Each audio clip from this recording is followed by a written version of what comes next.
Mom back only. Đầu tiên đẩy hông ra sau. Put the body weight slowly. Yeah, more. Từ từ dồn trọng lượng cơ thể. Now to move slow.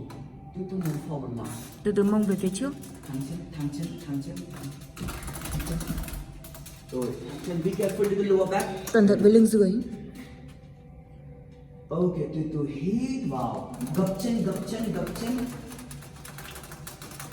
And very good. Lưng thẳng. Up and straight. Lên và thẳng. Again, first, mom back. Đầu tiên đẩy mông ra sau.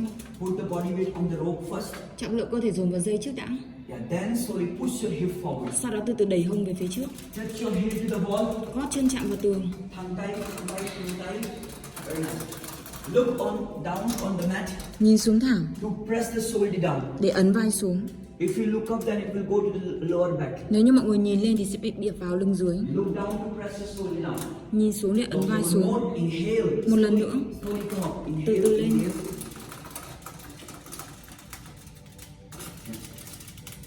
Now release like this.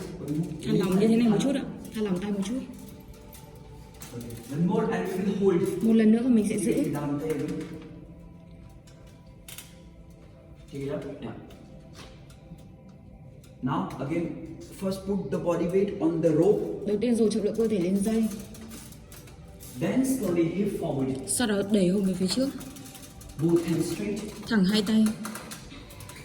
And stay there. Look on the mat. Both hands Giữ straight. nguyên. Nhìn thẳng hai tay. 6, 5, 4, 3, 2, and one. Okay, slowly come up here.